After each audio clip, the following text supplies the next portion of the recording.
Você já ouviu falar em esquema mental? Esquema mental nada mais é de como você funciona mentalmente, né? Ou seja, suas crenças, comportamentos, definições, como você faz as coisas e por que você faz elas. Mas e se eu te falar que existe um esquema mental que pode te enriquecer ou empobrecer?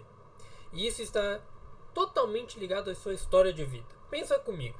Se hoje eu chegasse para você e te desse R$ 1 milhão, o que você faria com esse dinheiro? Aquelas pessoas que pensaram em pagar dívidas, comprar uma casa, um carro, comprar as coisas que gostam, né, as coisas mais prazerosas, que pensaram em gastar o dinheiro, são as pessoas que sempre vão continuar pobres. E aquelas pessoas que pensaram, vou pegar esse dinheiro e vou investir. Vou colocar em Bitcoin, vou colocar na bolsa de valores, vou investir lá fora. São os que mais têm a chance de enriquecer. Quem fala isso não sou eu, sou psicólogo, mas sim um outro psicólogo chamado Brad Clones. Brad ele tem vários livros sobre psicologia financeira. Na minha opinião, os melhores que a gente poderia ter. Porque diferente daqueles livros onde você fala de investimento, como investir numa boa ação, blá blá blá, ele fala sobre algo anterior a tudo isso. Ele fala do seu script mental ou esquema mental com relação ao dinheiro. E é esse script que te enriquece ou te empobrece. Nós temos vários tipos de script, que são as crenças que nós temos ao longo da nossa vida. E você tem, de acordo com o seu desenvolvimento, várias perspectivas de desenvolvimento com relação ao seu dinheiro. Perspectiva de evitação, perspectiva de adoração, perspectiva de acúmulo, né, de olhar o dinheiro como status, perspectiva de vigilância sobre o dinheiro, ficar ansioso sobre aquilo ali e não querer gastar o seu dinheiro. Eu fiz um texto lá no meu Substack onde eu falo exatamente sobre esses 4 modelos principais, mas só para a gente pincelar aqui e poder ir para o que interessa, que é como mudar o script. O script de evitação é aquela pessoa que acha que o dinheiro é o mal para todas as situações, que enriquecer gera corrupção, e que quando você vai falar sobre dinheiro, ela dá aquela travadinha e vai embora. Ela desvirtua, ela devaneia, ela sai do assunto, ela não quer saber daquele assunto. Ela acredita que o dinheiro não é capaz de trazer felicidade. Ela não para entender que o dinheiro é um meio e não um fim. Então essa pessoa ela muito provavelmente não vai conseguir enriquecer. Ela busca informações de maneira mais seletiva para confirmar as próprias crenças, é o que a gente chama de viés de confirmação. E ela tem o que a gente chama de heurística da disponibilidade, que é uma superstição de frequência de problemas causados pelo dinheiro. Ou seja, quanto mais dinheiro eu tenho, mais problemas eu tenho. O que não é verdade. Você tem problemas diferentes. A pessoa que nasce e aprende a evitar o dinheiro, ela não enriquece. Não importa o quanto você trabalhe com essa pessoa, não no sentido terapêutico, mas o quanto ela trabalhe na própria vida para ganhar dinheiro, o quanto ela ganhe dinheiro de outras maneiras, ela não enriquecerá financeiramente. Por quê? Porque ela tem uma mentalidade que a gente chama de mentalidade de empobrecimento. Ela não consegue lidar com o dinheiro, então ela evita. Todo o dinheiro que entra, ela gasta. E assim ela vai vivendo. A adoração ao dinheiro, que é o nosso segundo modelo, ela é aquela crença de que o dinheiro resolve tudo. E bom, não resolve. A pessoa ela batalha a vida inteira para ter dinheiro. Ela se sente bem quando ela tem patrimônio. Ela se sente bem quando ela acumula um pouco desse dinheiro.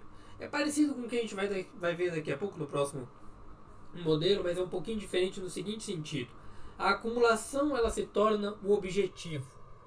E isso faz com que ela entenda que ela precisa ter mais dinheiro, mesmo que ela não planeje nada sobre isso. Então ela vai acumulando, acumulando, acumulando, acumulando. Ela fixa em valores monetários, do tipo, eu tenho que ter 500 mil, eu tenho que ter 1 milhão, eu tenho que ganhar 20 mil por mês. Ela fixa o seu valor pessoal ao acúmulo do dinheiro. O status do dinheiro, que é o nosso terceiro modelo, ele é um pouco diferente. Por quê? Porque eu uso o dinheiro para alcançar uma sensação de bem-estar. No primeiro modelo que eu falei, entre esses dois, né, o de acumulação, o de adoração, eu guardo dinheiro. Neste segundo, eu uso dinheiro, eu gasto dinheiro. Por que eu não enriqueço neste primeiro modelo? Porque, por mais que eu tenha quantia, eu não consigo aproveitar o dinheiro. Então eu não vou enriquecer na minha vida. Eu posso enriquecer financeiramente, ter uma quantia gigantesca de dinheiro, mas eu não aproveito a vida. Da mesma forma que no status, eu vou gastar o meu dinheiro, então eu não vou guardar ele. Eu começo a olhar para os gastos de forma a querer impressionar as pessoas. Aquela pessoa que ganhou 1 milhão e vai lá e compra um carro de 500 mil. Aquela pessoa que olha um livro de 300 reais e ela fala, eu preciso deste livro porque ele vai ficar bonito na minha estante. Aquela pessoa, que eu já fui também, de que ela tinha que ter todos os jogos do momento. E aí ela começa a gastar dinheiro sem parar para pensar na consequência, no que vem depois disso. E aí eu tenho uma supervalorização das minhas posses.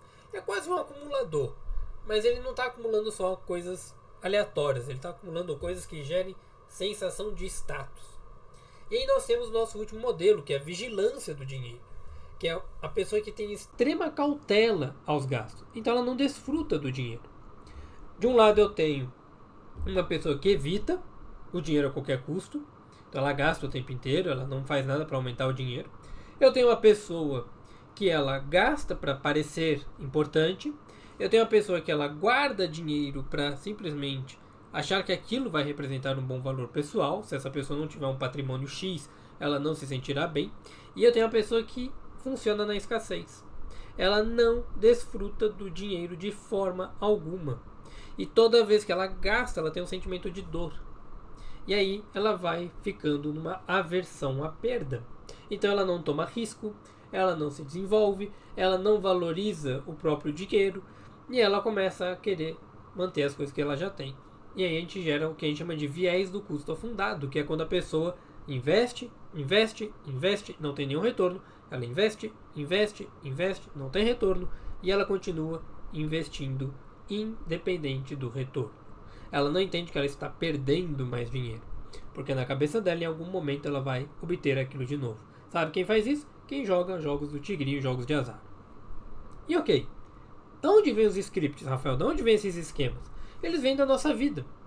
Desde como você olha os seus pais lidar com o dinheiro, de como o dinheiro é tratado em casa, de como as pessoas conversam sobre o dinheiro, das informações que você tem sobre o dinheiro. Um exemplo bem besta da minha vida, uma vez eu estava jogando um jogo online chamado Phantasy Star Online e uma das side quests era para você convencer um personagem a não gastar dinheiro comprando arma. Porque nos RPGs uma coisa muito comum é você entrar numa nova cidade ou numa nova área e pegar armas melhores. Só que não necessariamente você precisa comprá-las, porque às vezes você acha no próprio jogo. E aí você tinha que ensinar isso para aquele personagem. Você não ia para o campo de batalha. A missão era inteiramente na cidade. Isso é uma modelagem, é um reforço diferencial. Modelagem é quando eu pego um comportamento lá de fora e modelo para minha vida, adapto. Nós não imitamos comportamentos, nós modelamos eles.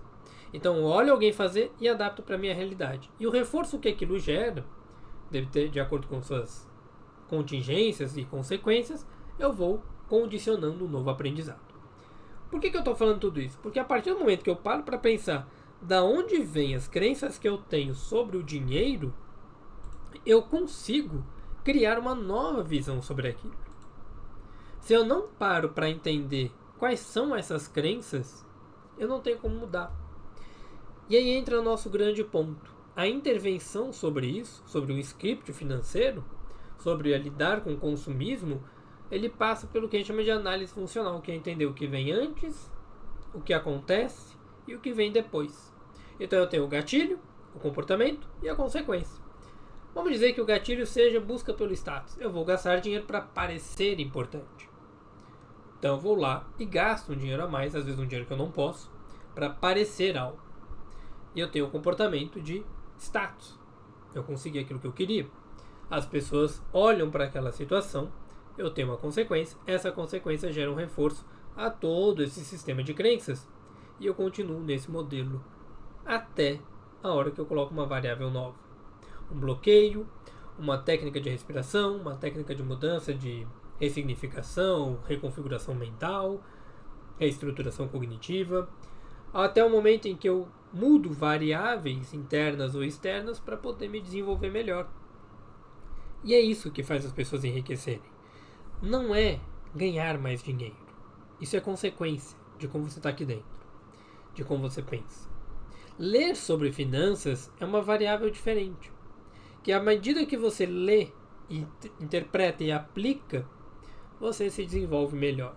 À medida que você lê e aplica o conhecimento adquirido, você muda o seu script interno.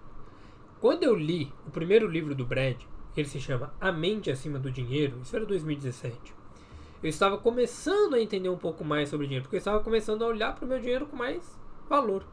Eu já trabalhava pelo menos há uns 5 anos, mas eu nunca tinha aquela coisa de, vou cuidar do meu dinheiro, nunca tive essa preocupação.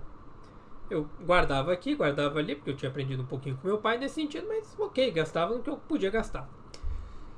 E aí eu comecei a olhar para o dinheiro e falar assim, mas eu preciso investir. Então todo dia eu ia me pagando primeiro. Ali eu mudei o script. Ao invés de comprar coisas, uma evitação, de não olhar para os conteúdos internos que eu tenho sobre dinheiro, eu comecei a mudar a minha cabeça. Peguei o livro do Brad, peguei livros do Gustavo Cerbasi, na época peguei os livros do Thiago Nigro, depois da Natália Arcuri, aí fui para investimento, aí peguei os americanos, e assim eu fui mudando a mentalidade que eu tenho sobre o meu trabalho, sobre o meu dinheiro, sobre o meu processo de vendas. E lá atrás, aquele Rafael de 2017, de quase 10 anos, se ele não tivesse lido, este Rafael não existiria. E este Rafael, olhando hoje, ele pegou um livro novo do Brad e estudou. E esse livro trouxe tudo à tona. Ele, opa, vamos rever os seus scripts de novo? Porque entenda comigo. E se você entender isso, a gente fecha o feed muito bem. O seu script muda o tempo inteiro. Você revisitá-lo é fundamental para a manutenção de um comportamento. Para você poder se desenvolver cada vez mais. Para que você possa evoluir cada vez mais. Porque se você achar que o seu script de hoje vai se manter lá na frente, às vezes não. Ele mudou e você nem percebeu. E esse é o maior problema das pessoas que não param para perceber a mudança acontecer. As pessoas que vivem num mero automático, que não param para olhar para o mundo que está acontecendo e, opa, mudou a realidade. Mudaram as variáveis. Então aquilo que eu fazia antes talvez não funcione mais. E é isso que nós temos que começar a fazer. Sair do automático e ir para o intencional. E é isso que eu ensino lá no meu blog, Psicologia do Cotidiano, lá no Substack, o link está aqui embaixo, onde você aprende a lidar não só com seu dinheiro, mas com a psicologia como um todo na sua vida cotidiana.